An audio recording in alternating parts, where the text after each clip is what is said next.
আমার ফিলিস্তিনি আজ মুসলমান ভাইদেরকে দুনিয়া থেকে বিদায় করে দিচ্ছে। এখন আপনি যদি চিন্তা চেতনা করেন যে ফিলিস্তিনি আমার মুসলমান ভাইদেরকে মারে, এখন আমি কি করব, কেন আমি আন্দোলন করব, যদি এই চিন্তা চেতনা করেন তাহলে আপনার ঈমান থাকতে পারে না। কথা বলেন ঠিক কিনা? আপনার কোনো ঈমান নাই, পরিষ্কার কথা। আল্লাহ রসুল বলেছেন আল মুসলিম আখুল মুসলিম, প্রতিটা মুসলমান হলো ভাই ভাই। এখন আমার হাতের যদি একটা আঙ্গুল কেটে নেওয়া হয় তাহলে আমার কলিজায় আঘাত লাগবে, যদি আমার পায়ের একটা আঙ্গুল কেটে নেওয়া হয় আমার কলিজায় আঘাত লাগবে, যদি আমাকে মাথায় আঘাত করা হয় তাহলে আমার কলিজায় আঘাত লাগবে।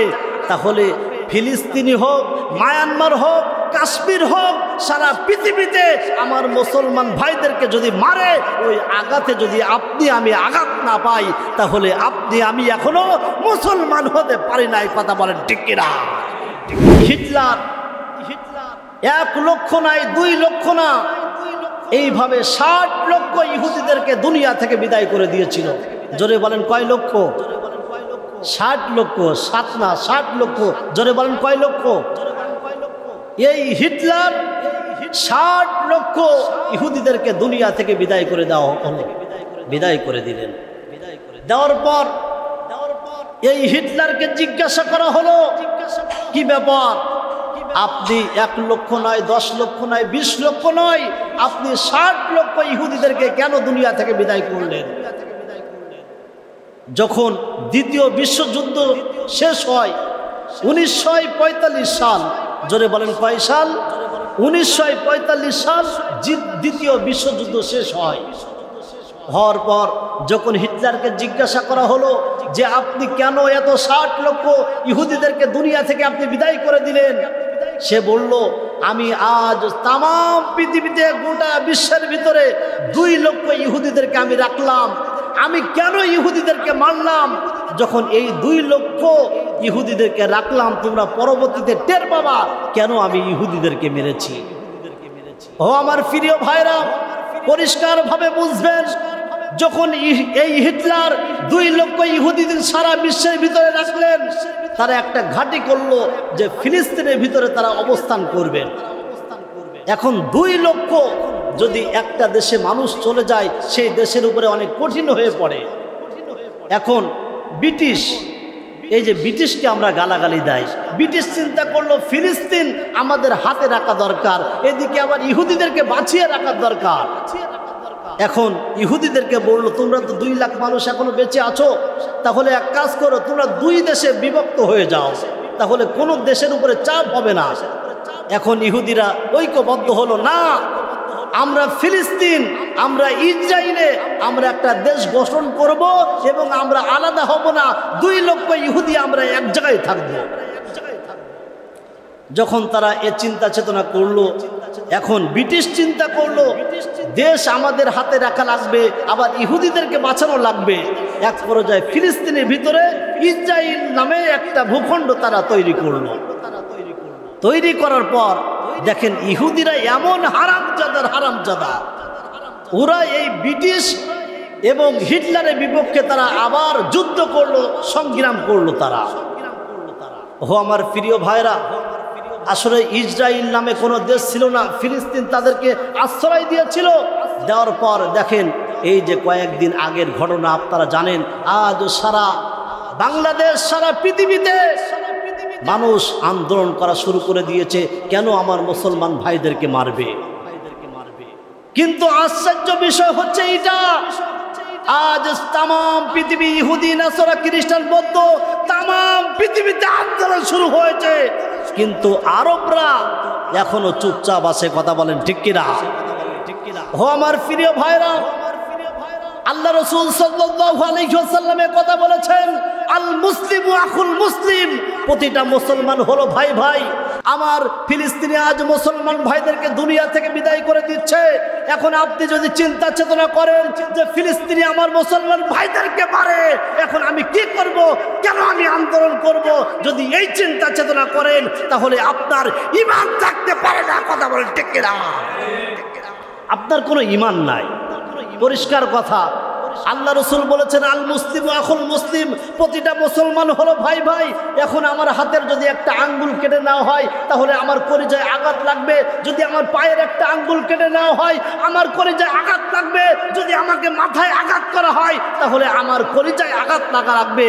তাহলে ফিলিস্তিনি হোক, মায়ানমার হোক, কাশ্মীর হোক, সারা পৃথিবীতে আমার মুসলমান ভাইদেরকে যদি মারে, ওই আঘাতে যদি আপনি আমি আঘাত না পাই তাহলে আপনি আমি এখনো মুসলমান হতে পারি না। এই কথা বলেন ঠিক কিনা? আমার ভাইজান, আমার বন্ধুগণ, কোনো দিকে নজর নাই। আপনারা জানেন কয়েকদিন আগের ঘটনা, ইসরাইল ইহুদি আমার মুসলমান ভাইদেরকে 60,000 মুসলমান ভাইদেরকে দুনিয়া থেকে বিদায় করে দিয়েছে। ভাই আমার, এই ঘটনা তামাম পৃথিবীর লোক দেখেছে, হাজার হাজার মানুষ চোখের পানি ছেড়ে দিয়ে কেঁদেছে। ভাই আমার, ফিলিস্তিনি আমার এক মুসলমান ভাই অল্প বয়স বিবাহ করেছে, মাত্র কয়েক বছর হয়েছে, 10 বছর মতো হয়েছে। এখন এই মুসলমান ভাইয়ের একটা সন্তান আছে, নাম হচ্ছে মুসা বিন হানিফ। মুসা বিন হানিফ, তার একটা সন্তান আছে, এই সন্তানের নাম হচ্ছে মুসা বিন হানিফ। এখন সন্তান এবং মা এবং বাবাকে একটা ঘরের ভিতরে তারা আটকিয়ে ফেলেছেন। আটকানোর পর তারা ডাক দিয়ে বলছে, ও ভাই, ও বোন, ও ছোট বাচ্চা। এই মুসা বিন হানিফের বয়স হলো 7 বছর। ডাক দিয়ে বলছে, তোমরা ইসলাম ধর্ম যেহেতু গ্রহণ করেছো, তোমরা মুসলমান, তোমরা ইসলাম ধর্ম ছেড়ে দাও, তোমরা মুসলমান খাতা থেকে তোমরা নামটা বাদ দিয়ে দাও। তোমাদের উপরে কোনো বিপদ হবে না, তোমাদের কোনো চিন্তা করা লাগবে না, তোমাদের কোনো পেরেশান করা লাগবে না। কিন্তু মুসা বিন হানিফ ছোট্ট মানুষ, ডাক দিয়ে বলছে, এবং বাবা ডাক দিয়ে বলছে, মা ডাক দিয়ে বলছে, ওই ইহুদিরা রে, আমরা যেহেতু ইসলাম ধর্ম গ্রহণ করেছি, কালিমা পড়েছি, মুসলমান হয়েছি, আমাদের যদি জীবন চলে যায় আমরা জীবন দিব, তারপরেও আমরা কালিমা থেকে আমরা আলাদা হব না। আরো জোরে বলেন না সুবহানাল্লাহ। তাদের ঈমান আর আমার ঈমান কেমন একটু বোঝার চেষ্টা করবেন। ও আমার প্রিয় ভাইরা, মুসলমান এমন একটা জাত, তারা জীবন দিতে পারে, শহীদ হতে পারে, মাকে ভুলে যেতে পারে, বাবাকে ভুলে যেতে পারে, কিন্তু ইসলাম থেকে তারা আলাদা হতে পারে না। কথা বলেন ঠিক কিনা? আমার ভাইজান, আমার বন্ধুগণ, যখন এ কথা বললো তারা চিন্তা করলো, না না, এভাবে মুসলমানদেরকে ইসলাম থেকে আলাদা করা যাবে না। এখন প্রিয় ভাই খুব মনোযোগ দিবেন, কয়েকটা যুবক এখন ধরেছে মুসা বিন হানিফের বাবাকে যে তুমি ইসলাম ধর্ম ছেড়ে দাও। না না, ইসলাম ধর্ম ছাড়বো না। ছেলের সামনে, স্ত্রীর সামনে মুসা বিন হানিফের বাবাকে ডান হাতটা কেড়ে ফেলেছে। ভাই আমার, এটা কিন্তু অনেক আগের ঘটনা না নয়, এই যে কয়েকদিন আগের ঘটনা আমি আপনাদেরকে বলতে চাই।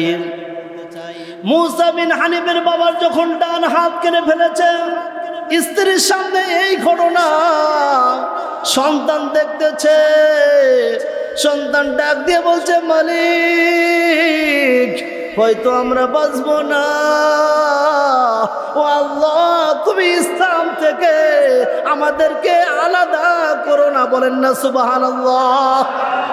যখন মুসা বিন হানিফ যখন এইভাবে আল্লাহ তাআলাকে ডাক দিয়ে বলছে, কিন্তু ইহুদিদের কোনো দয়া হয় না, কোনো মায়া হয় না।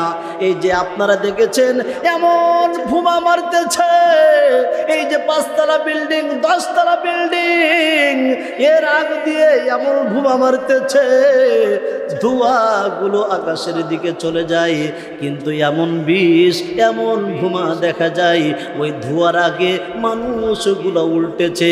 হাজার হাজার মানুষ এইভাবে দুনিয়া থেকে বিদায় নিয়ে চলে গেছে।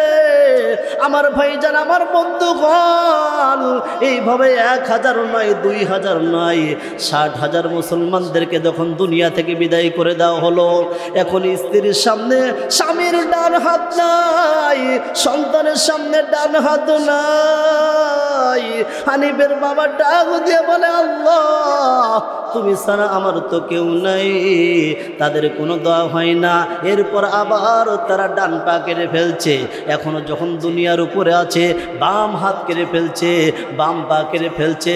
স্ত্রীর সামনে স্বামীর এত আঘাত স্ত্রী সহ্য করতে পারে না।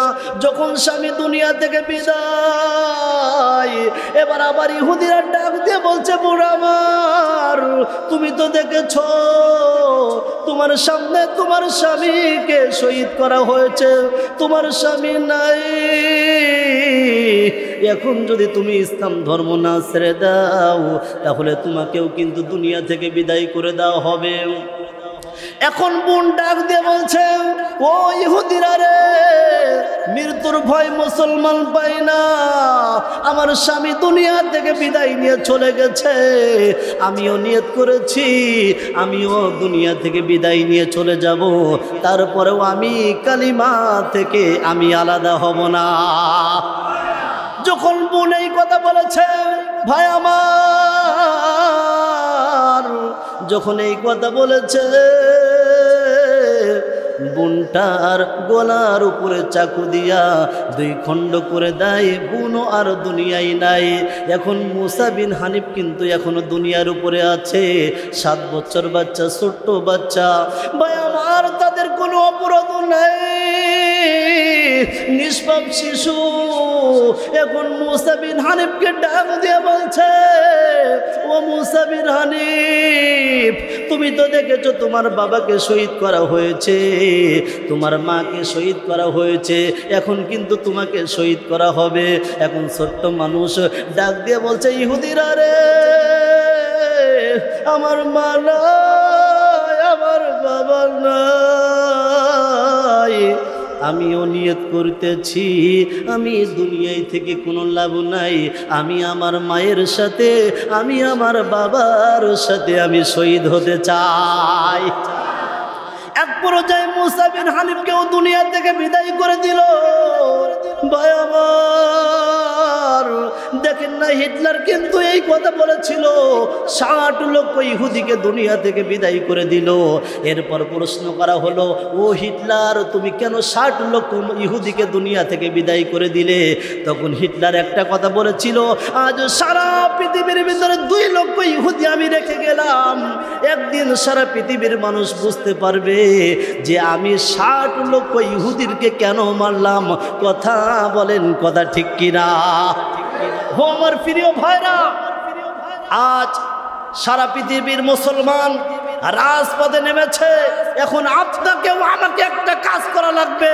হয়তো ফিলিস্তিনে আমরা যেতে পারবো না, কিন্তু মৌখিকভাবে আমাদের হৃদয় থেকে আমরা ইহুদি ওই ইসরায়েলের পণ্য আমরা বয়কট করতে চাই।